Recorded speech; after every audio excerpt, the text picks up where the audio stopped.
Jackson Wink. Yeah. Yeah, and in the one that is in Acoma, like right at Central on San Mateo. I used to live there with 12 other guys. That was the UFC development program, and they bring 12 guys. So I was staying there, and Cowboy was one of the fighters in there, as Carlos Condit, John Jones, and many others. Like when Greg Jackson Academy was like the most powerful MMA academy in the world, that's when I was in there. So that's how I get to know Cowboy, and I think he kind of liked the fact that I wasn't like a pussy, because he was like trying to fight me, and I was like, okay, let's go. Like if he kicked me, I kick him back and stuff like that, like competition, pure competition. And then he used to bring me to do stuff with him up here to the ranch. Like, hey, let's train you and me. I want to train with you and train together, or let's climb these fucking rocks. And I went climbing with him first time. I went scuba diving with him first time. I went wakeboarding with him first time. Stuff like that. And he's been inviting me to getting me into his world and stuff. But I don't have like nothing to offer more than a good friendship. That's it. So I think that he likes that. I fell in love with fighting when I was like in kindergarten, and I didn't care if the other guy was a little bigger or whatsoever. I always wanted to try myself against that guy. Like I don't care, whatever. Okay, he's really good. Okay, well, really, if something happens, I wish I can be the one that everybody's like, hey, Yair, you do it. Like I'll fucking go. Okay, let's go.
But when I find love for martial arts was when I was 5 years old.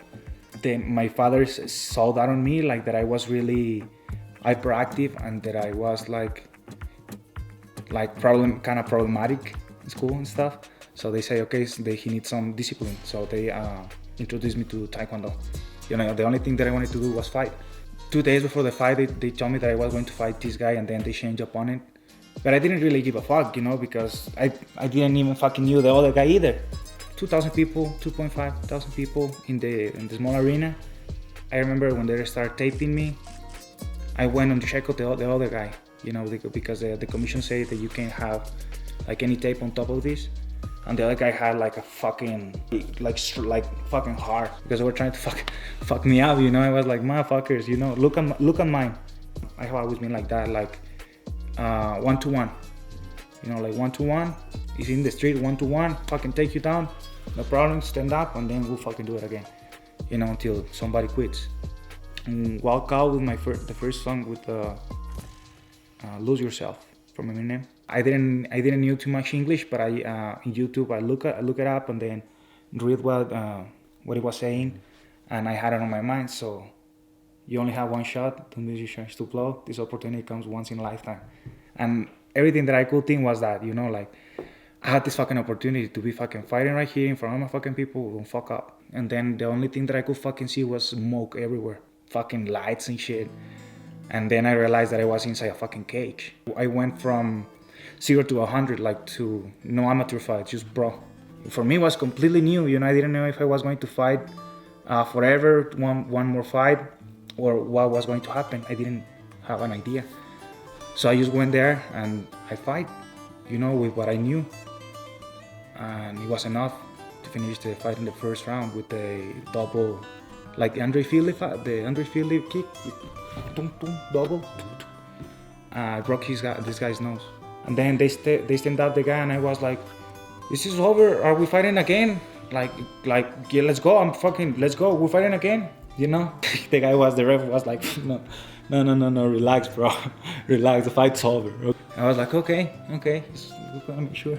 And then right after the fight, the promoter, Ramon, he said, "Hey, I think you're really good. Do you want to go and train to Chihuahua? I don't have much money, but I can offer you my house, and I can offer you my kids' room for you to stay. I'll feed you. Look for a sponsor for you to travel from Parral to Chihuahua is like 2.5 hours. And I'll take you to the academies in there, no problem. When do you want to go? Like whenever. Like next weekend? Yeah, let's do it." I used to be in school from 7:40 to 2 o'clock, and we operate the gym from 3 to 6. Well, like 10 minutes before 6, where I have the opportunity to go from there to my other job. That it was like in a store like this one, like a 7-Eleven kind of. We call them Oxxos. Just to do that from 6 to 12, and then wake up in the morning, do the same process every day. And the weekends, I used to travel Fridays from my hometown to Juarez, 10 hours, get there and train right away. Wake up in the morning, train one time, two times, train Sunday, and come back Sunday night to my hometown, and I sleep on the way, went home, shower real quick, grab my shit, and then go to school. I went like that to learn for several months. All this, you can be really good, but you don't have support of people, for real. If you don't have support of people, you're not getting nowhere. And this guy, Ramon, he was like a really huge support for me, because he has a huge net of people, good people, man. They only like family, from this company I start fighting for. If you go in there knowing that you can win, like easily, it doesn't make any sense, right? So I like to take fights that I don't know, because the other guy is too skilled. One of the guys, of course, is Max Holloway. He was one of the greatest of history. And another fight everybody wants, that fight, is Conor McGregor. But for a long time ago, he put himself in a position where he's like almost untouchable. You gotta bring something to the table to him. He won't hear the fight that easily, because whatever.